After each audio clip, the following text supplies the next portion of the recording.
Luke Howells thinks that they are, but we know different. Thank you all so much for being here. This is my first time in the last bookstore, and I am in love with it. I've never had people on a balcony before. Hi, guys. Right there. I'm Marissa Meyer. I'm an author. I write stuff. We are here today to celebrate the release of Archenemies, which happens to be... Thank you. I'm excited too.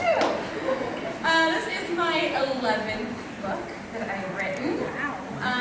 Or if you count the coloring book, it's my 12th book that I've written. So we'll just go ahead and count it, 12 books, which is pretty exciting. And I've lost count of exactly how many book tours I've been on, but this is somewhere around number 19.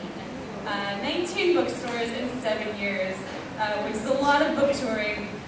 And it's really fun for me to get to come out and see so many people and sign your books and say hello, so thank you for being here.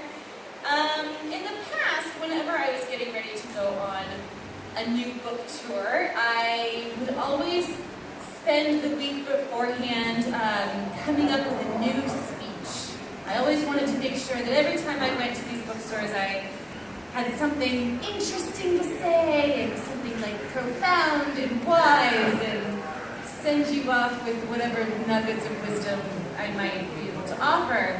And here we are, number 19, and I'm tired of writing speeches. I have given out all of my wisdom. So we're doing something a little bit different on this book tour, in which I have compiled a list of my frequently asked questions. And I thought we're just going to kick off the event with me going through some of my FAQs, and we'll just check them off the list, get through them, and so then we won't have to deal with all of those when we get to the Q&A session, and you guys get to ask me questions. So that's what we're going to do, and we will begin with question number 1. Marissa, what is Archenemies about? Which is not actually a frequently asked question, because this book just came out. Nevertheless, it seems like a good place to start. So, Archenemies is the second book of the Renegades trilogy. I won't spoil things for people who have not yet read Renegades, but it takes place in a world in which some people called prodigies have superpowers. And it takes place in Gatlin City, which is pretty much ruled over by a very powerful syndicate of superheroes called the Renegades. And there's a girl, Nova, who has been raised by a group of villains called the Anarchists, and she has reason to hate the Renegades.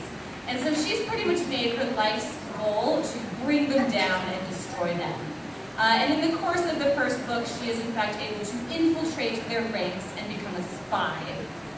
But in doing so, she meets a boy named Adrian, who is a renegade himself, also happens to be the son of Nova's worst enemies. And so the two of them, they start to develop feelings for each other, not realizing that at the same time, their alter egos are becoming arch enemies. Dun dun dun! And then we go into book 2 and other stuff happens. Marissa, where did you get the idea for Renegades? Everyone always wants to know the ideas. Where did the ideas come from? So with Renegades, it started many, many years ago when I was on book tour for a little book called Scarlet. And so I heard a whoop, yay! I like that one too. And I was going off to some book signing, and I'm sitting in the back of this car, and we happened to pass by a large construction zone. And there's, a fence around the zone, and there's a big sign on the fence, one of those, coming soon to this location signs. And I just happened to catch a glimpse of it out of the corner of my eye, and I thought that it said, coming soon to this location, Hero School. What? I got so excited, and I said, what did that sign say? And I did a double take, and it said something completely different that had nothing to do with schools or heroes.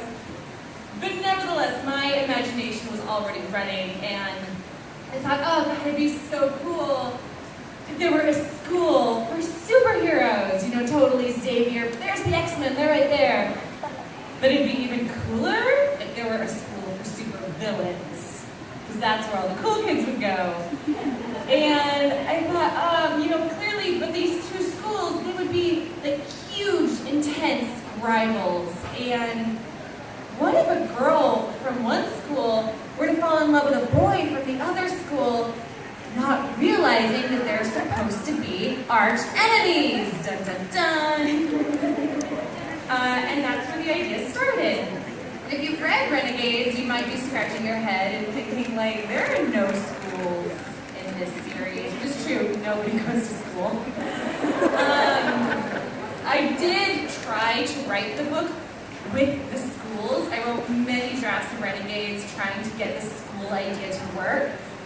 There was one draft of the book that was very like high school melodrama, and like every year the villains would go and steal the mascot from the superhero school and like prank them really bad, and they would get so mad about it every time, and it was a very, very different book from what it became. So eventually the school aspect came away, but the heart of the story, this romance between a villain and a hero, stayed the same.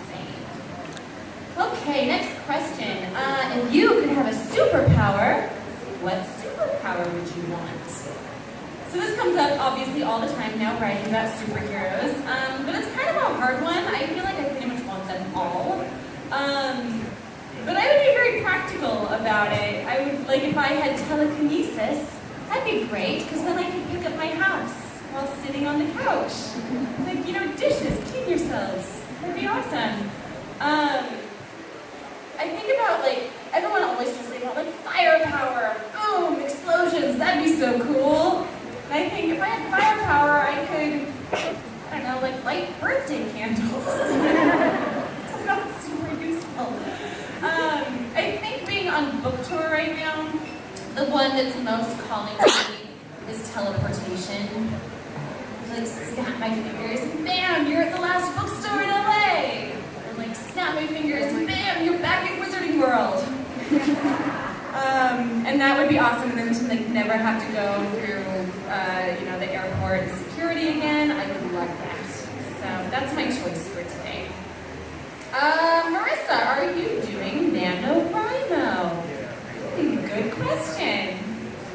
Who's doing NaNoWriMo? Show of hands. Oh, a bunch of you. Awesome. Anyone who am I missing? Anyone here? Nice, nice. Who has no idea what NaNoWriMo is? Oh, so many. Let's indoctrinate some people. NaNoWriMo, if you are not familiar, it stands for National Novel Writing Month, which happens to be November, which is right now. So exciting. And it's this really cool thing. It happens every November, in which literally hundreds of thousands of people all over the world sign up and challenge themselves to try to write a 50,000-word novel during the 30 days of November. And I love this challenge. I've done it a bunch of times. Almost all of my books started life as nano novels, so I'm a huge advocate for it. And as a matter of fact, yes, I am doing NaNoWriMo this year. I am using it to try to finish the current draft of book 3 of Renegades.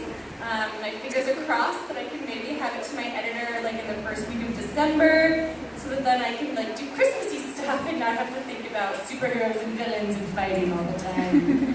Really just want to go celebrate Christmas and roll around in the snow, drink hot cocoa. So that's my goal. We'll see if it actually happens. The people who said you're doing NaNoWriMo, where are you? Raise your hands again. Where are you at? How are you doing? 25,000! You're killing it! That's awesome! Who else? How's it going? 10,000?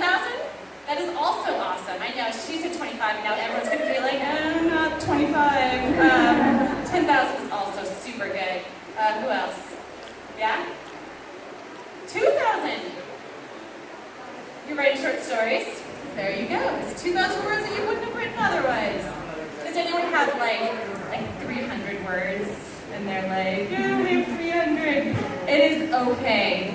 The month is still young. You've got this. I believe in you.